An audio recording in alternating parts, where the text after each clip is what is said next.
Hello friends, फिर से welcome करती हूँ आपका अपने इस चैनल पे, है ना। हेलो स्टडीज़, पता है आपको, है ना। जो भी आपको चाहिए सब कुछ हम आपके लिए लेके आएंगे। ये वीडियोस आपको अगर कोई प्रॉब्लम है आपके एनसीईआरटी से रिलेटेड, रेशनल नंबर से या कोई भी चीज़ों से रिलेटेड, तो ये वीडियो, आज का ये वीडियो तो आपके लिए है। सब कुछ आपके लिए लेकर आएंगे। आप जैसे जैसे हमें कमेंट में बताएंगे, कोई प्रॉब्लम होती है, कुछ भी होती है, सब आपके लिए लेके आएंगे। ठीक है, हम आपके लिए ही हैं। चलिए ठीक है, स्टार्ट करते हैं फिर। हम नेक्स्ट 2 क्वेश्चंस में आपको बताए थे हमने, है ना। थर्ड क्वेश्चन देखिए, ठीक है, देखेंगे। 64 डिवाइडेड बाई व्हाट, क्या है नंबर 455। ठीक है, चलो देखते हैं 455। अब आपको क्या लगेगा, इसे सॉल्व करने की जरूरत ही नहीं है, क्योंकि लॉन्ग डिवीजन मेथड हमें करना नहीं है। तो ये तो देख के ही समझ में आ रहा है कि 455 क्या होगा, फुल टर्मिनेट होगा, फुल डिवाइड होगा। ठीक है, लेकिन क्या ऐसा सोचना अच्छा है? नहीं, प्लीज़ ऐसा कभी मत सोचिए, इस धोखे में कभी मत रहिए। हमने आपसे कहा था बहुत सारे ऐसे नंबर्स होते हैं जो उसके साथ साथ में आ गए, तो आप क्या करेंगे? इसलिए हर चीज़ को सॉल्व करके देखिए, है ना। और आप सोचेंगे अभी तक तो हमने न्यूमरेटर को फाइंड ही नहीं किया, न्यूमरेटर का प्राइम फैक्टर्स ही नहीं निकाला, लेकिन यहाँ तो हम निकाल सकते हैं ना। 64 का प्राइम फैक्टर्स निकालेंगे, ठीक है। जिसका निकाल सकते हैं उसे निकालना ही है। 64 एंड 455, अगर दोनों के न्यूमरेटर एंड डिनोमिनेटर, है ना, बोथ अगर आपके प्राइम फैक्टर्स निकल सकते हैं तो उसे भी निकालना है। चलिए देखते हैं। 2 से डिवाइड हो जाएगा, 2 3 ज़ा 6, देन 2 2 ज़ा 4, अगेन 2, 2 1 ज़ा 2, 2 6 ज़ा 12, अगेन 2, 2 8 ज़ा 16, अगेन 2, 2 4 ज़ा 8। क्लियर है, हो गया सब। चलिए आगे देखिए। अब देखिए ये 3 से होगा क्या? 3 प्राइम फैक्टर, 3 1 ज़ा 3, 3 5 ज़ा 15, 5 एक्स्ट्रा है, नहीं, फिर सीधे 5 से होगा। ठीक है, 5 9 ज़ा 45, 5 1 ज़ा 5। क्लियर है ना। 5 9 ज़ा 45 हो गया, 5 1 ज़ा 5, ध्यान रखिए, मतलब 91 5 ज़ा 455 होता है। अब ये कौन से नंबर से डिवाइड होगा? 91 आ रहा है आपका, 3 से तो जाएगा नहीं, 5 से भी डिवाइड नहीं होगा, 7 1 ज़ा 7 से, हाँ 7 से आ रहा है। देखिए 7 1 ज़ा 7 होता है, 2 आपका एक्स्ट्रा बचा, तो 7 3 ज़ा 21 हो सकता है, मिल गया। अब देखिए 3 आपका क्या है, सॉरी 13 आपका प्राइम नंबर ऑलरेडी है, तो 13 से ही जाएगा। चलिए लिखते हैं दोनों के, 64 एंड 455। चलिए, the prime factors of 64 is 2 into 2 into 2 into 2 into 2 into 2, 1 2 3 4 5 6, 1 2 3 4 5 6। Clear है। चलिए, अब prime factors of 455, 5 multiply bye 7 multiply by 11, ये सॉरी 13। अब देखिए इसे तो हम लिख सकते हैं, क्या लिख सकते हैं, 2:6। ठीक है, सेम है ना, पूरा सेम है। अब यहाँ 5 7 एंड 13 है, ये तो देख के ही समझ में आ गया। अब क्या करना है बताइए, 7 और 13 ये कहाँ से एक्स्ट्रा मैन पकड़ के आ गए यहाँ। 5 तो चलो ठीक है, हम समझ में आता, अगर सिर्फ 5 होता था तो कर, हमने क्या कहा था आपसे, बिल्कुल वैल्यूज को देख करके तुरंत ऐसा शार्प पॉइंट भी मत लगाइए कि जो आपसे लॉन्ग वे में तक नहीं पूछा है, शॉर्ट पूछा है, तो आप इतना भी शॉर्ट मत जाइए कि बस यहीं से आप सॉल्व करके आंसर्स निकाल लेंगे। थोड़ा आपको लॉन्ग करना पड़ेगा, एकदम शॉर्ट में आप निकालेंगे आपका रॉन्ग हो जाएगा। 5 मल्टीप्लाई बाय 7 मल्टीप्लाई बाय 13, तो 7 एंड 13 इज अदर पर्सन, यहाँ पर सॉल्व होना पॉसिबल नहीं है। ठीक है, क्या लिखेंगे फिर आप, the denominator is not in the form of 2m multiply by 5। Clear है। चलिए, द डिनोमिनेटर, है ना, डिनोमिनेटर हमको आ रहा है ना, डिनोमिनेटर, न्यूमरेटर आपका 2:6 आ रहा है, डिनोमिनेटर आ रहा है क्या, नहीं, the denominator is the not in the form of. ठीक है, कौन सा फॉर्म में नहीं है बताया था हमने, 2m multiply by 5m। Clear है। हैंस क्या लिखेंगे, हैंस में आप देखिए, इट इज ऑल्सो कंटेन, क्या क्या नंबर है देखिए ना, यहाँ 7 एंड 13। ठीक है, लिखिए यहाँ पर, इट ऑल्सो कंटेन्स,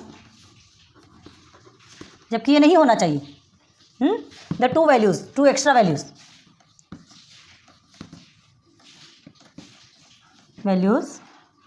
7 एंड 13 हो गया। 7 एंड 13 साइड में रब कर रहे हैं।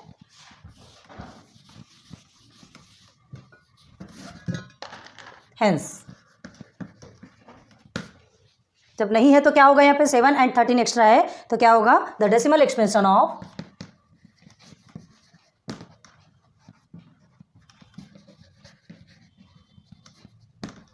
Decimal expansion of 64 divided by 455, ठीक है, इज नॉन टर्मिनेटिंग, ठीक है, नॉन टर्मिनेटिंग। क्लियर हो गया, प्रूव्ड हो गया, प्रूव्ड। समझ में आ रहा? क्या बताया यहाँ पे हमने आपको, क्या कहा गया है? ये दो नंबर्स आपको गिवन है, न्यूमरेटर एंड डिनोमिनेटर के फॉर्म में रेशनल नंबर है, न्यूमरेटर डिनोमिनेटर है, p/q के फॉर्म में है, तो ये तो रेशनल नंबर ही है, हम रेशनल नंबर ही पढ़ रहे हैं, बट आपको इसे टर्मिनेटिंग नॉन टर्मिनेटिंग आपको निकालना है। अब हमें ये तो मिल गया, इसका भी प्राइम फैक्टर्स मिल गया, because this is also even number and this is odd number, but इसका भी हमें क्या मिला, प्राइम फैक्टर मिला। लेकिन इसका प्राइम फैक्टर तो हमें चलिए 2�6 मिला, बट इसमें देखिए बोथ नंबर्स आर डिफरेंट। 5 आया समझ में आया, बट एक्स्ट्रा 7 और 13 आया, तो किस फॉर्म में नहीं है, 2m और 3n के फॉर्म में नहीं है, 7 और 13 एक्स्ट्रा है। The decimal expansion of 64/455 is non terminating. Clear है, समझ में आया? चलिए एक और देखते हैं। जैसा लिखा रहे हैं वैसा पूरा लिखते जाइएगा तो समझ में आएगा ना, क्योंकि फर्स्ट सेकंड थर्ड टाइम में हम लिखा दिए, बार बार हम वही चीज़ें नहीं लिखाएंगे, ठीक है, बार बार वही चीज़ें नहीं लिखाई जाएगी। चलिए अब एक नंबर देखिए है आपके टेक्स्ट बुक में 15 डिवाइडेड बाय 6। अब इसको तो देख करके कुछ भी नहीं बोल सकते आप इसे देखकर ही समझ में आ रहा है, लेकिन फिर भी हमने क्या कहा, सबको सॉल्व करना है, सबको सॉल्व करना है। 15 का तो आप ऑलरेडी निकाल सकते हैं, क्या 3 × 5, इतना करने की जरूरत नहीं। 1600 का या 1600 का निकालते हैं। चलिए 2 से जाएगा, 2 8 16, 2 4 8, 2 2 4, देन 2 1 2, देन 2 5 10, जाते इधर है, ब्रेक भी नहीं लगता। 2 2 4, 2 5 10, देन 5 5 25 एंड 5 1 5, हो गया।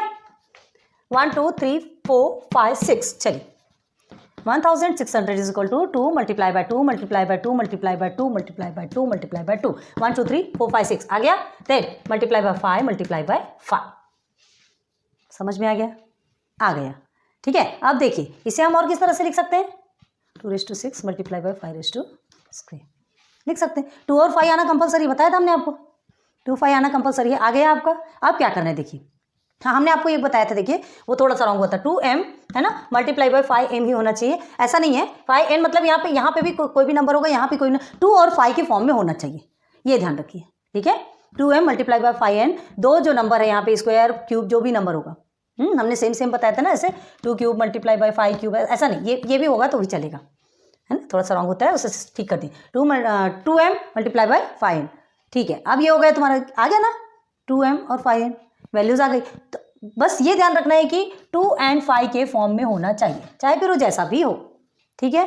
अब देख लीजिए यहाँ आया है कि नहीं आपका डिनोमिनेटर, तो जब डिनोमिनेटर ऐसा आया है तो ऑलरेडी आपका क्या होगा, सॉल्व होना ही है, ठीक है। समझ में आ रहा है? अब देखिए अब देखिए इसे कैसे लिखना है।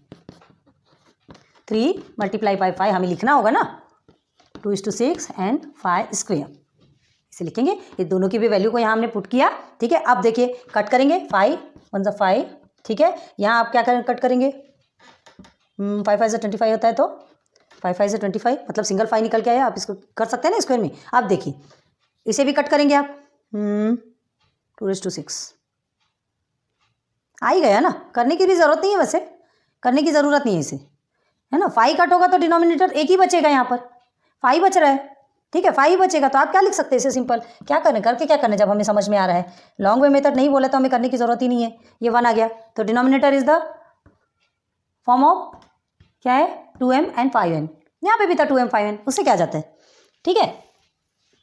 तो ये सब टेंशन लेने की ज़रूरत नहीं है, ठीक है। फिर आप क्या लिखेंगे, बता रहे हैं, ध्यान दीजिए और लिख लीजिए। The denominator is in the form of 2m multiply by 5n, and then last में लिखेंगे hence the decimal expansion of 15 divided by क्या 1600 इज टर्मिनेटिंग। क्लियर है? फिर से बोलें, देखिए the denominator is in the form of 2m multiply by 5n and the decimal expansion hence, last में hence the decimal expansion of 15 divided by 1600 is terminating. Clear हो गया? Clear हो गया। चलिए समझ में आ रहा होगा ये चीज़ें। अब एक और देते हैं, फिर उसके बाद फिर आपके लिए होमवर्क छोड़ते हैं। होमवर्क भी मस्ट है, बहुत ज़रूरी है करना, चलिए अब ये देखिए 29 एंड 343 343 है ना, हाँ 343। अब देखिए क्या है 29 तो आपका एक प्राइम नंबर है, इसे आप कुछ नहीं करेंगे। 343 का निकाल लीजिए। 343 किससे जाएगा? 343 3 से तो जाना ही नहीं है, 5 से तो सवाल ही नहीं पैदा होता। 7 से जाता क्या? 7 4 से 28 है ना, 29 30 31 32 33 34 7 4 से 28, ठीक है। 29 30 31 32 33 6 आएगा। हाँ 7 के टेबल में 63 आता है, आ गया 7 से। देन 7 7 से 49 7 1 से 7। क्लियर है? हो गया। तो अब 29 का तो कुछ लिखना ही नहीं है आपको। 343 इज इक्वल टू 7 क्यूब लिख दीजिए डायरेक्ट, कुछ करने की ज़रूरत नहीं आप। लेकिन आपको लिखना है, सॉरी हमने लिख दीजिए नहीं कहा है, आपको लिखना है। हम डायरेक्ट बता रहे क्योंकि कई बार आपको सॉल्व करवा चुके हैं, ठीक है। ये 7 क्यूब लिखिए। अब देखिए इसके डिनोमिनेटर में 7 क्यूब है, ठीक है। 7 क्यूब है, क्या है? 2 तो है ही नहीं, ना तो 2 है ना 5 है ना 2 मल्टीप्लाई बाय 5 है, कुछ भी नहीं, nothing. The denominator is not in the form of 2m multiply by 5n। लिख लीजिएगा आप, हम आपको बता रहे हैं the denominator is not in the form of 2m multiply by 5n।